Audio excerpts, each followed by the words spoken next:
please, please, please breastfeed your baby. It is one of the best things you can ever do for yourself. It is such an important part of being a mother and allowing you to grow into the woman you were meant to be. Nursing your baby will bring up many feelings in you that are difficult to talk about.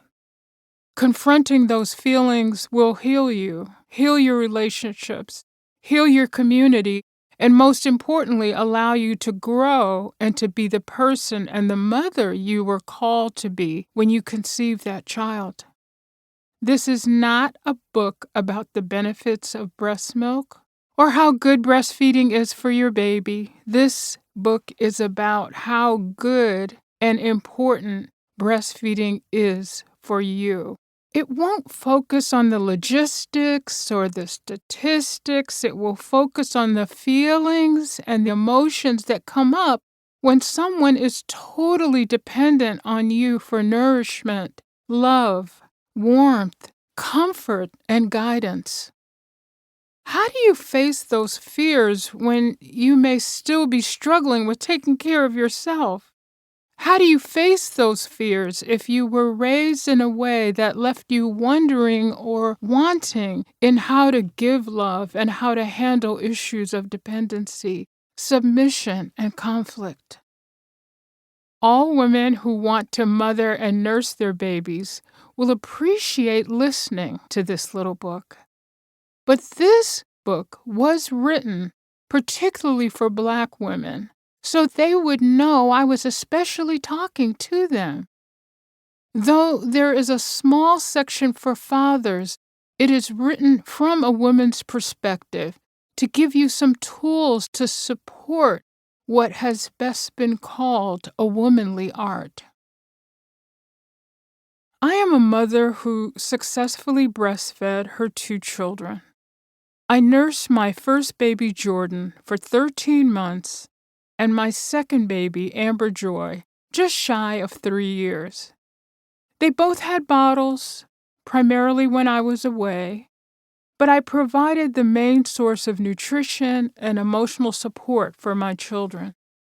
I worked, I went to school, and I had a life that included being a mother.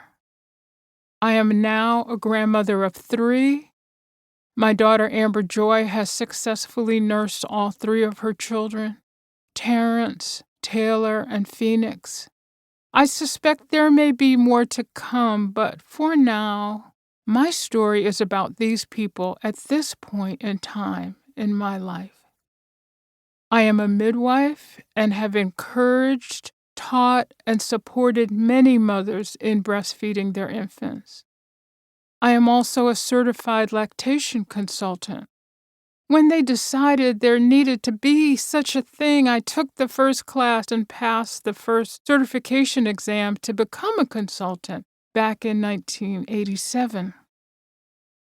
I wrote this book because God and my deceased mother asked me to. I could not rest until it was completed. I had not been an active midwife for many years. That is a topic for another book. But when my last grandbaby Phoenix was born last Thanksgiving Day into my loving hands, I saw no active support for my daughter to breastfeed her baby.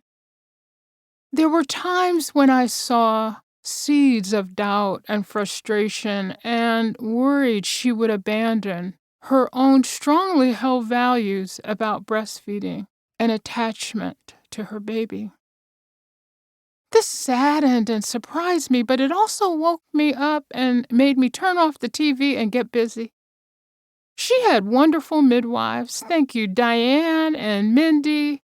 She had a supportive baby daddy and a partner who would soon want to be her husband. She had a successful experience of having nursed 2 children. She had been breastfed herself and raised in a pro-breastfeeding environment. And of course, she had me. Yet she was at risk and actually asked me to buy her some bottles.